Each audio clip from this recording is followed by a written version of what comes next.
I knew that. I knew that. Cool. At home right now, I have some big pumpkins and I have some tiny little pumpkins. And one of the pumpkins is kind of turning like a strange color. I don't know why. Don't worry. I also may have a surprise in this bag. We'll see.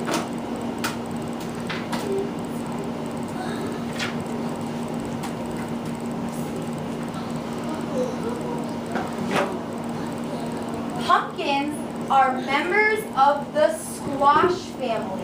The what family? Squash family. There are many different kinds of pumpkins. There's small pumpkins, and big pumpkins, and round pumpkins, and tall pumpkins. I'm just going to say that again, and this time there's not going to be any noise. If you're excited, you can be like Sabriella, do silent celebration, or you can go like this if you've seen pumpkins like that. I don't need to hear your voice. So there's tall pumpkins, and round big pumpkins, and tiny small pumpkins. Thanks for doing it silently. Remind me before I turn the page, what family are pumpkins a part of? What family are they a part of? Chloe, try Chloe. They're a part of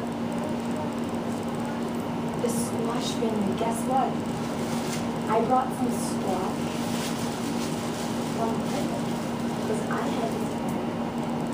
And I wanted to show you guys how they sort of look like pumpkins, but they're a little different. Some of them look more like pumpkins like this one, and some of them look a little bit different. I'm going to put these away for right now. I just wanted to show you. I'll pass these around after we are done reading, and you guys can touch these and see what they kind of feel like. And they're pretty hard, so they're very neat. What were you? Are they real? They are very real. Yes. I'll show you guys them later. Okay, hands down. Okay, we got to keep going. We have a lot to read.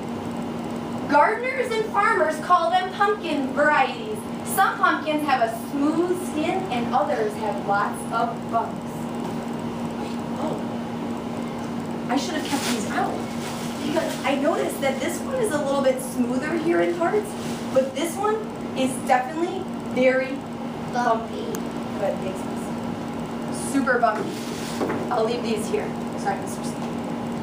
I also realized that this author and the illustrator, just like we do in writing, is using labels. What do they use? Labels. Wow. So they're labeling this for the reader, just like you guys label your drawings, to tell your reader what the picture is of. That's pretty cool.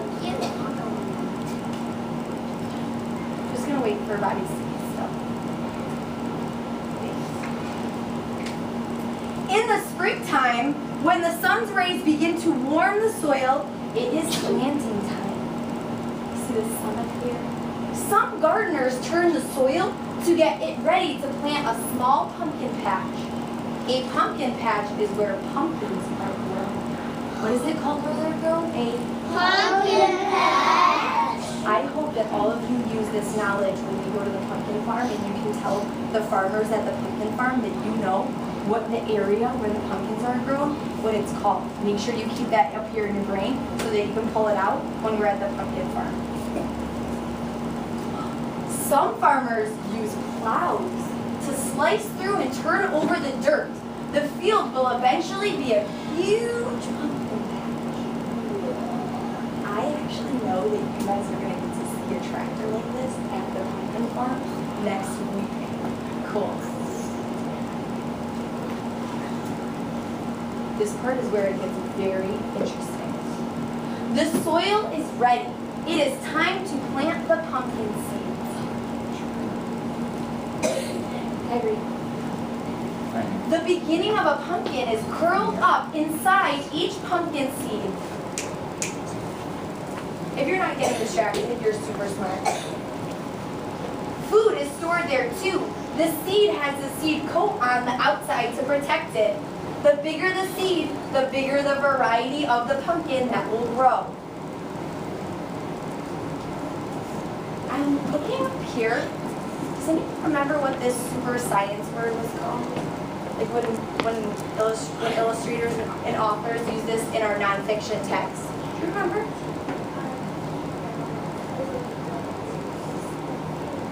Well, so this is a picture of a seed. We talked about this when we talked about the apples.